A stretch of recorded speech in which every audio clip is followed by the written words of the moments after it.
Boa noite, estamos novamente com a Cibna TV, a voz e a imagem do empresário de Barretos.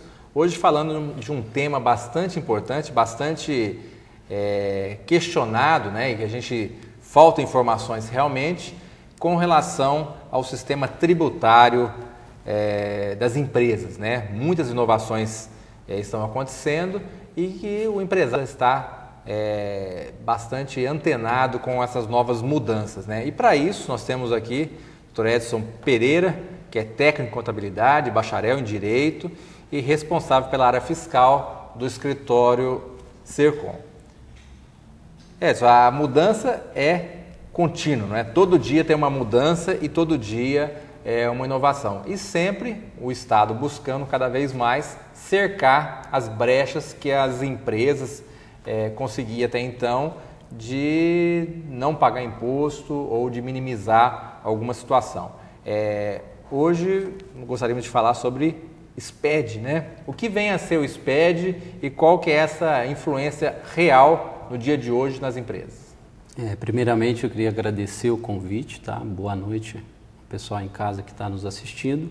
E realmente, André, a nossa legislação tributária ela muda constantemente, a cada dia temos aí novas exigências, né, por parte do fisco e alterações.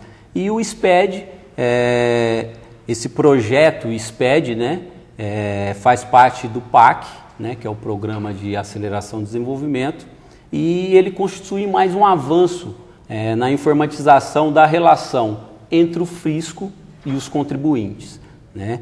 Então, nós temos dentro do SPED vários projetos que resumem o sistema SPED, que seria o Sistema Público de Escrituração Digital.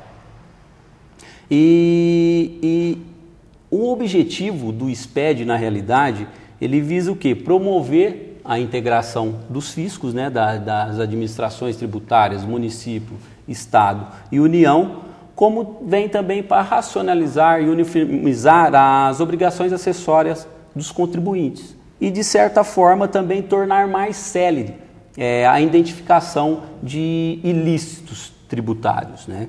Essa seria a questão do SPED. E com isso, hoje, qual que está sendo a dificuldade dos empresários diante desse cenário?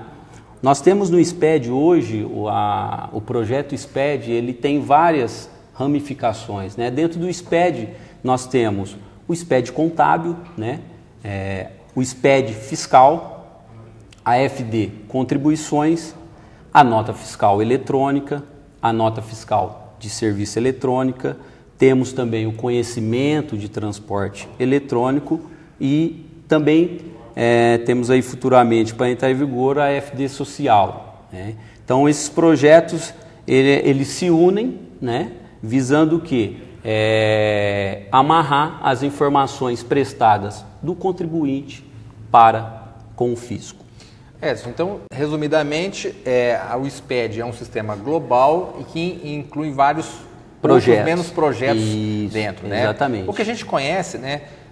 Porque o SPED contábil fiscal, ele só está hoje algumas empresas não estão nesse projeto, né? Que são as empresas do Simples, isso confere? Exatamente. O SPED contábil hoje, as empresas enquadradas no regime de tributação de lucro real, né? Que estão obrigadas a estar enviando essas informações digital, né? Esse arquivo digital. O SPED ICMS, hoje, as empresas do lucro presumido estão obrigadas e as empresas do lucro real também, contribuintes do ICMS, né?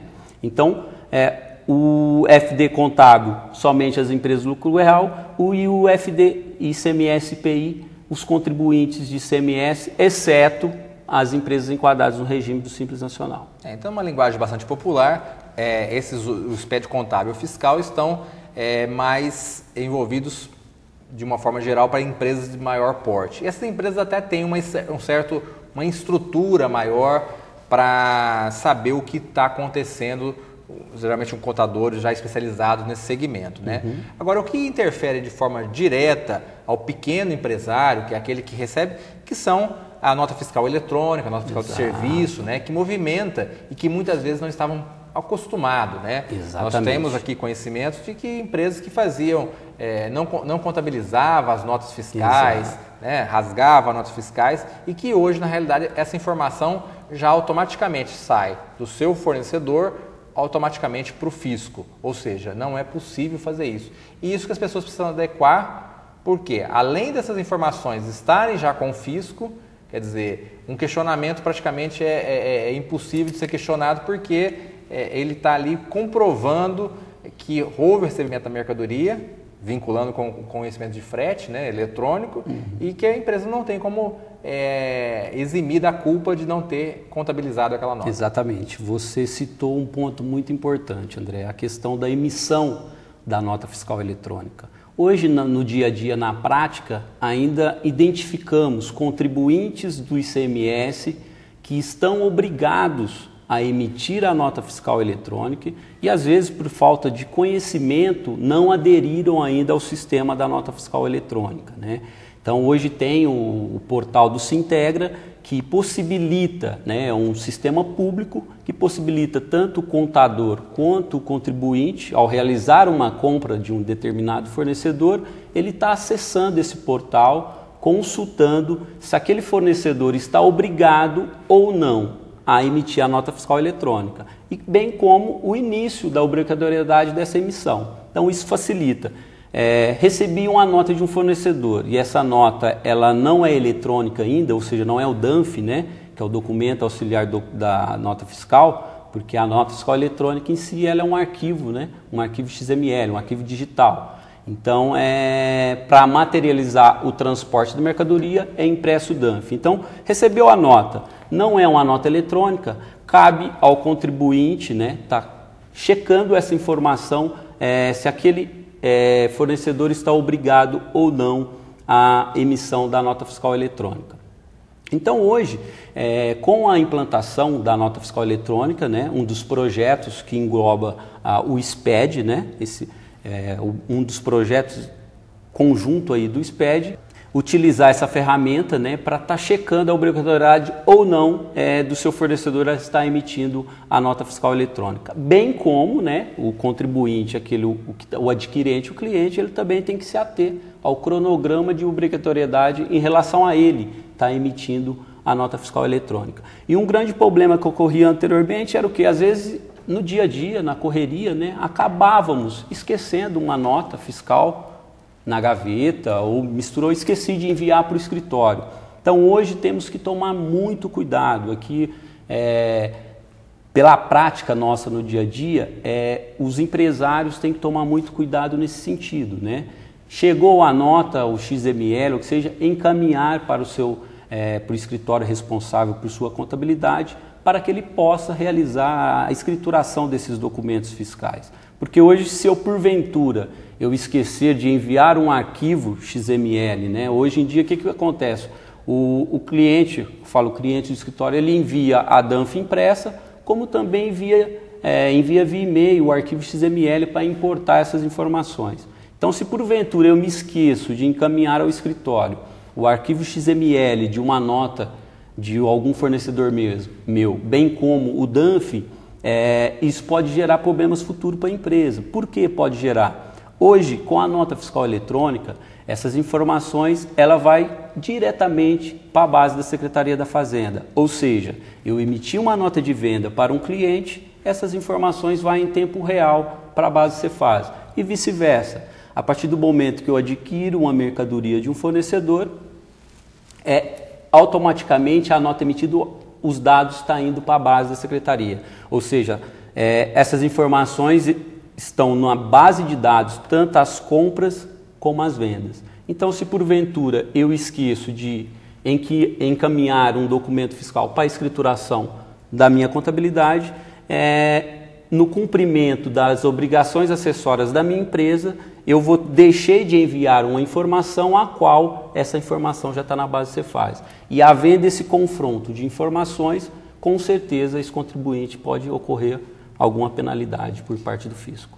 Então é importante que, né, destacar de forma bem sucinta que as informações hoje fiscais estão na mão da Secretaria da Receita. Então, qualquer tentativa de fazer um documento impresso, um documento que foi emitido ao seu favor, ela dificilmente conseguirá se eximir da cobrança do imposto, da escrituração, porque ela vai estar constando na base de dados da Receita. Então, é um alerta para todos os empresários, a gente coloca aí a situação, a própria Associação Comercial à disposição para esclarecer essas dúvidas, assim como seus contadores que já têm, e toda a assessoria que a gente procurar fazer para o empresário, para que ele evite um problema futuro, porque todas as informações de hoje são 5 anos, né, Edson, para poder estar respondendo por isso. Ou seja, de repente, hoje no ano de 2013, desde uma operação em 2008, você vai estar sendo responsável. Assim como em 2013, lá em 2008, né,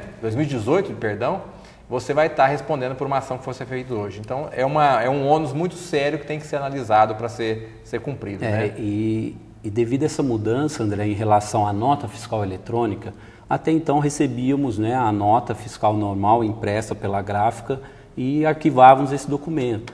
Com a mudança para a nota fiscal eletrônica, esse prazo de 5 anos que devemos, né, o contribuinte deve guardar esses documentos, ele agora tem que guardar também um arquivo digital, né? Então, realizou uma compra, ele tem que solicitar do seu fornecedor o arquivo XML para manter esse arquivo guardado pelo prazo de 5 anos. Tem muitos fornecedores que às vezes não encaminham, tá? É um direito do cliente solicitar, está previsto na legislação que ele tem que enviar esse arquivo para o seu cliente. Tanto o seu fornecedor deve enviar para você, como se você faturar uma nota de venda, você deve enviar para o seu cliente. Então, é uma questão importante que os empresários têm que se preocuparem em armazenar esses arquivos XML das notas fiscais eletrônicas de entrada e de saída pelo prazo de 5 anos. Numa eventual fiscalização futuramente, não vão ser solicitados os impressos, né? Eles vão solicitar esse arquivo digital, o arquivo XML. Da qual tem todas as informações, ou seja, o produto, você vai estar lá na Receita com todos os produtos que você comprou, detalhado, então as informações são muito mais complexas. Isso foi só um alerta para todos os empresários que serão situados com relação a esse projeto SPED, que é um plano do governo de cercar a sonegação e fazer com que os contribuintes façam o recolhimento correto. Nós vamos para um intervalo rapidamente e no próximo bloco vamos estar falando sobre substituição tributária, que é uma outra inovação do governo, da Receita, da qual o imposto vem cobrado antes até mesmo da venda. Então nós vamos para um rápido intervalo, fique conosco no próximo bloco com a CIB na TV.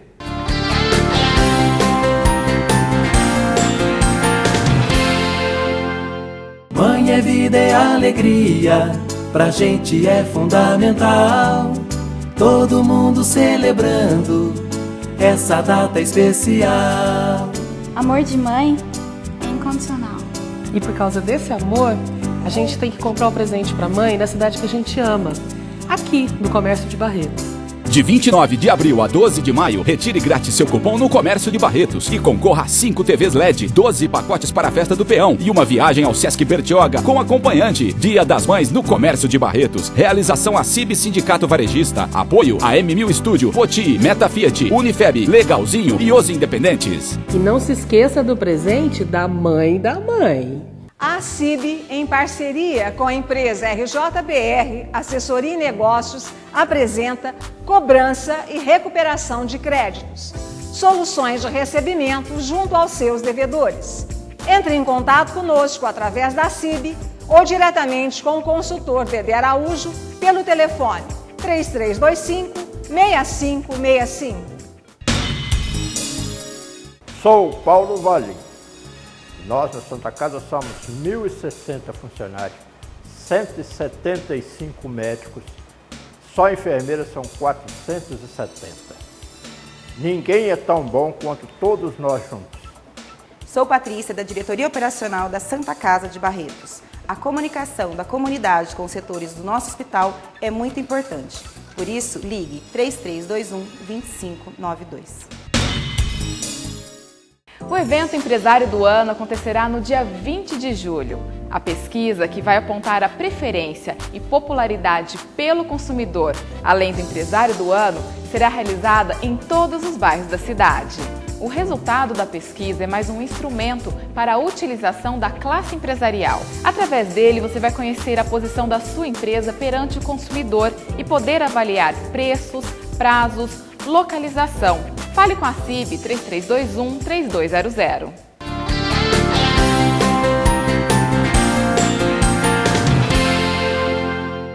Estamos de volta com a CIB na TV, a voz e a imagem do empresário, falando hoje sobre uma situação fiscal, né? Ou seja, as mudanças de legislação da qual obriga muitas vezes o empresário a fazer algumas alterações na sua empresa e realmente uma mudança de conceito com relação à cobrança de imposto, né? E até a constituição da tua margem, né? Em preço de venda. Muitas coisas mudaram nesse cenário na qual o empresário precisa estar atento, porque muitas vezes ele pensa que está tendo uma margem de lucro onde que ele pode cobrir as despesas, que na realidade essa margem pode ser ou menor ou até não existir em determinados produtos, né? Eu queria que comentasse agora sobre a substituição tributária, né? O que ela consiste, quais são os segmentos, ou pelo menos alguns segmentos da qual ela incide e o que a gente tem que se ater no dia a dia para controlar essa nova invenção, vamos assim dizer, da Receita Federal. A substituição tributária ela ganhou muita força de 2007 para cá, né? Onde enquadrou novos segmentos na questão desse regime. É um regime no qual a responsabilidade pelo ICMS, das operações e da prestação de serviços dos contribuintes, ela é atribuída a outro contribuinte, né? Então, em relação à substituição tributária, nós temos duas figuras. Nós temos a figura do contribuinte substituto, que é aquele responsável pela retenção e recolhimento, né, do ICMS, e temos a figura do contribuinte substituído. É aquele o qual foi substituído pelo recolhimento daquele imposto na operação anterior. O substituto seria a empresa, a fabricante? A fabricante, no caso do substituto, é que nós vamos segurar a pessoa do fabricante e o importador, né? Eles que seriam os responsáveis pela a retenção e o recolhimento desse valor, que será repassado. Traduzindo isso, a empresa que vendeu para uma loja, da qual seria o revendedor, ela estaria tendo obrigação de recolher o imposto lá. E aí o fisco não preocupa mais com a cobrança da nota fiscal da venda, porque o imposto está sendo pago. Exatamente. O ICMS nada mais é que o quê? O imposto sobre a circulação de mercadorias e serviços. Qual que é o objetivo da substituição tributária? Isso vai facilitar o quê? A receita do fisco ela vai ser maior previamente, né? Porque ele vai estar antecipando o recebimento dessa receita com essa antecipação, com essa substituição, e vai facilitar também o quê? A fiscalização. Ao invés dele fiscalizar a cadeia como um todo, desde o fabricante, o comercial atacadista, varejista, até a mercadoria chegar no consumidor usuário final, ele antecipa ali na indústria e no importador, onde esse imposto já é recolhido previamente. Ou seja, o ICMS, como ele consiste na circulação da mercadoria, ele não vai incidir no desenrolar da cadeia até o consumidor usuário final. Então, ele automaticamente vai antecipar o recebimento daquele imposto, como também vai facilitar a sua fiscalização, facilitando o quê? A grande empresa, a empresa de grande porte, a indústria ou importador, sendo que ele já recebeu ali, ele fica tranquilo na cadeia, ou seja, o imposto já foi recolhido, ele não vai se preocupar com o preço que vai chegar lá no consumidor usuário final. Um caso clássico disso daí, foi onde começou a substituição tributária, seria a parte de automóveis, né? Que antigamente fiscalizava todas as agências de automóveis em todo o Brasil. Vamos imaginar aí que são milhares, né? Exato. Ao passo que agora ele fiscaliza de repente 4 ou 5 montadoras e estão resolvidos. Isso facilita muito o trabalho, né? Aí podemos citar, nós temos 3 situações quais os segmentos do regime. Que estão entrando O segmento nós temos medicamentos, bebidas alcoólicas, tá? Produtos de perfumaria, higiene pessoal, ração animal, produtos de limpeza, produtos alimentícios, autopeças e entre outros, né? E nesse regime da substituição tributária, nós temos a questão da substituição tributária das operações antecedentes, podemos tratar como diferimento.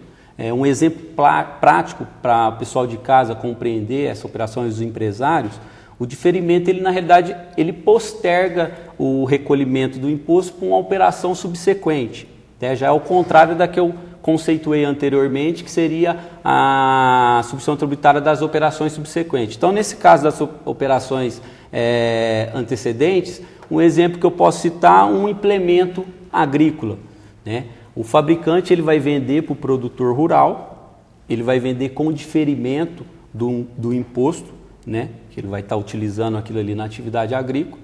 O produtor vai produzir ali os seus produtos in natura, né? Esse produto in natura provavelmente vai sair da propriedade rural também com diferimento, e a hora que esse produto in natura chegar na indústria, a indústria vai o quê? Industrializar esse produto e vai fazer, seja um molho de tomate, uma batatinha palha, alguma coisa nesse sentido, aí sim vai estar sendo recolhido o ICMS pela indústria. Ele centraliza então na indústria tanto a cobrança antecipada dos produtos que foram do ICMS que foi feito anteriormente, quanto depois o posterior, quando ele vende para isso aí a cadeia vai seguindo, né? Se a indústria, se aquele produto produzido para a indústria estiver enquadrado no regime da substituição tributária, ela vai aplicar o IVA, né? Que é o índice de valor agregado. Cada segmento, a Secretaria da Fazenda disponibiliza periodicamente esses índices. Esse IVA, teoricamente, na prática, na realidade, é o preço da qual o Estado imagina que você vai vender o produto. Exatamente, perfeito. É o índice de valor agregado. O Estado, ele faz um estudo, esse estudo é realizado por segmento, né? Cada segmento é feito uma análise. Então, ele chega numa margem a qual ele vai chegar no valor que seria praticado até o consumidor usuário final se aquele produto fosse comercializado normalmente com a incidência do ICMS. Então, ele aplica esse IVA e retém e recolhe esse imposto, já prevendo o imposto de toda a cadeia. Então, aí, concluindo só essa questão da operação subsequente, se a indústria, aquele produto que ela industrializar, se ele for substituição tributária, ela vai aplicar o IVA, calcular o ICMST e reter normalmente, né? Cobrando do seu cliente, no caso, esse valor, porque na realidade o ICMST a indústria cobra do cliente dela e depois repassa esse valor, recolhe em favor do fisco.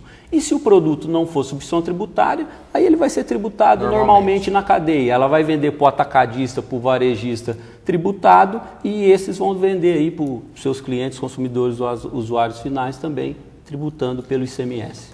Eu gostaria que você comentasse duas situações que estão bastante em voga, né? Hoje o Estado de São Paulo, ele é o estado que mais cobra ICMS, a base de 18%. Então, existe essa diferença de alíquota de outros estados, ou seja, quando se compra em outros estados, a gente tem que recolher, a empresa tem que recolher o ICMS da diferença, quem é optante pelo Simples, né? Exato. E também agora essa nova resolução do Senado, da qual produtos importados na alíquota, né? Interestadual das mercadorias importadas. Então, esse é um alerta muito importante para os empresários. Alguns produtos importados, importadoras, estão vendendo para as empresas, para os lojistas, a um ICMS de 4%, da qual a empresa tem que recolher a diferença. Então, esse dá um valor muito grande de recolhimento e que muitas empresas não estão observando isso no dia a dia. Ou seja, estão imaginando que estão tendo um lucro nisso, quando muitas vezes pode estar tendo até um prejuízo. Exato. Essa é uma questão bastante relevante em virtude da questão do diferencial de alíquota, né? Se a empresa é enquadrada no Simples Nacional, faz uma aquisição de fora do estado, geralmente esse produto ele vai vir a 12%, né? Seria a alíquota interestadual nas aquisições, e nessa situação da mercadoria importada, a partir de janeiro, as operações interestaduais, ela vai vir a 4%.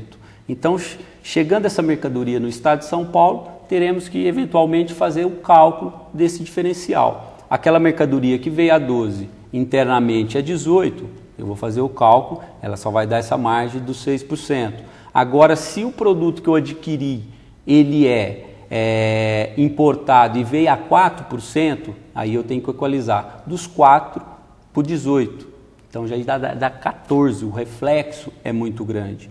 Então aí nas aquisições interestaduais, não só as empresas do Simples Nacional, mas como também as empresas enquadradas no regime periódico de apuração do ICMS, as RPAs, deve se ater também nessa situação, porque se ele compra a 4 e esse produto também está enquadrado no regime da subvenção tributária, a hora que ele for calcular esse diferencial para equalizar esse imposto no estado de São Paulo, vai onerar em muito. Então, às vezes, a margem que ele achou que estava conseguindo na aquisição desse produto, que ele poderia estar tendo uma margem de lucro significativa, o empresário acaba no final tendo um prejuízo.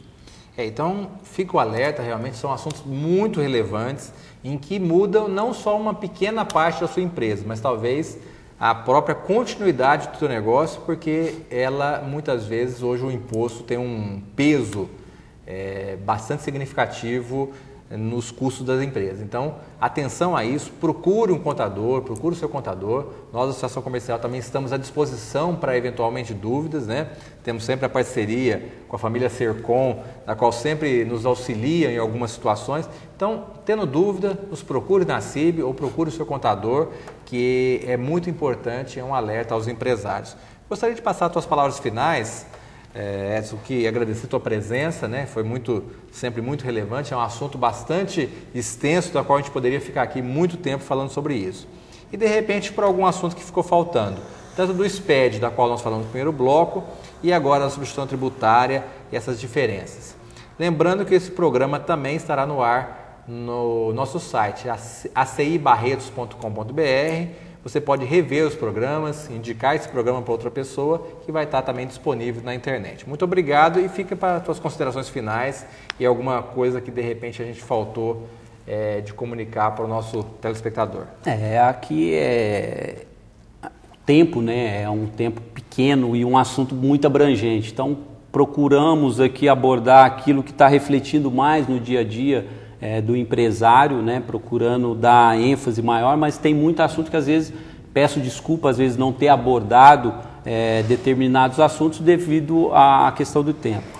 Um gancho só interessante, concluindo o raciocínio do diferencial de alíquota, às vezes o pessoal que realiza as compras, uma dica que a gente dá no escritório é o quê? Tá orientando, as empresas estão orientando o pessoal que realiza as compras, está questionando o seu fornecedor de fora do estado, se aquele produto que ele está adquirindo está na subvenção tributária, se aquele estado tem protocolo de ICMS firmado com o estado de São Paulo, se isso já vai vir recolhido, se não vai, porque se não vem recolhido, a hora que chegar, o contribuinte tem que está recolhendo isso. Então, questionando o seu fornecedor, você vai ter mais elementos para fazer essa análise, se vai compensar ou não essa aquisição de mercadoria de fornecedor localizado fora do estado. Então, isso é só um adendo.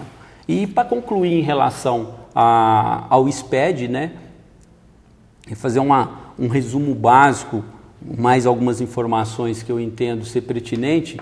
Com a questão da nota fiscal eletrônica hoje, temos que ter muito cuidado. Hoje, o pessoal que trabalha nas empresas, na parte administrativa, que emite as notas fiscais eletrônicas, que realizam compras, né, que registram esses documentos fiscais no sistema operacional da empresa, tem que ser pessoas capacitadas. As pessoas têm que entender o que estão fazendo.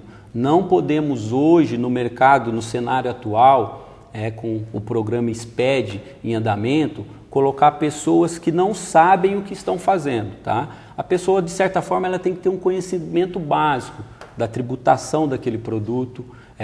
Hoje, a nota fiscal eletrônica, você tem que informar a classificação fiscal dos itens. Né? E isso vai refletir em toda a tributação da empresa. Então, tem que tomar muito cuidado com a pessoa, né? Preparar aquela pessoa que emite a nota fiscal, a pessoa que registra as compras no sistema, para quê? Para ter uma consistência nessas informações, porque quando encaminhamos para o fisco essas obrigações acessórias em relação ao SPED, né? Seja o SPED contábil, o SPED fiscal, a questão da FD contribuições que não tratamos, que já condiz ao PIS e COFINS, Então, devemos tomar muito cuidado em relação a isso. E entra outra situação importante, André, que é em relação ao técnico de informática hoje, uma figura que está sendo muito importante na estrutura das empresas. Um técnico em informática. Hoje é essencial, devido ao cenário, ter um técnico de informática dentro da empresa, seja ele para atualizar um software, seja ele para controlar essa questão de cadastro e uma importância ainda essencial, o seu sistema operacional, será que ele está preparado para atender essas novas exigências? Não é que nós da área contábil estejamos querendo, no caso, transferir responsabilidades. Não, a responsabilidade nós temos tanto o contador quanto o empresário. Só que hoje nós temos que o quê? Buscar fechar essas arestas, porque nós temos que ter uma cisão de informações muito grande. Essas informações não podem serem trucadas. Se a nota veio de uma forma e o registro de outra e encaminho de outra, isso pode gerar muitos problemas para a empresa. Então, é onde entra a figura importante de um TI dentro da empresa e a importância da empresa ter um software que atende todas as necessidades da empresa. Aquele software, hoje, usando termos, os ERPs, que é tudo integrado. Você compra e já alimenta automaticamente estoque, contas a pagar, ou seja, você tem umas informações amarradas, atreladas. Então, fica aqui essas considerações finais. Eu agradeço a oportunidade, mais uma vez, de estar aqui presente nesse bate-papo, procurando abordar alguns temas relevantes, E poderíamos, ficou alguma coisa, peço desculpa novamente, a questão de prazo, multa, prazo de retificação, infelizmente, não deu para a gente estar abordando, mas quem sabe, numa oportunidade futura, a gente tenha esse prazer de estar tratando desses temas aí para levar essas informações ao empresário da cidade de Barretos. Muito obrigado, Edson, pela tua consideração e, resumidamente, ou seja, hoje as empresas fornecem dados para o fisco, Então, por isso tem que ter essa cautela. Exatamente. De quais os dados forem informados, terão eles consequências futuras, E hoje o empresário não basta ser apenas aquele conhecimento técnico do seu negócio, de compra e venda, preço, qualidade e produto, e sim também conhecimento fiscal, porque ele também vai estar impactando na sua empresa com relação à sua lucratividade e seu custo final. Então, é importante, e novamente, volto a falar que a gente coloca à disposição a Associação Comercial para dúvidas. E sempre a gente tem o apoio da família Sercom, que pode estar nos auxiliando, de repente, alguma coisa que a gente não puder resolver de imediato. Queremos agradecer a sua companhia que esteve até esse momento com a gente e convidá-lo para a próxima terça-feira, à CIBNA TV, o programa que fala a voz e a imagem do empresário de Barretos. Muito obrigado, Edson. Muito obrigado a você, telespectador, que ficou com a gente até agora e até a próxima semana.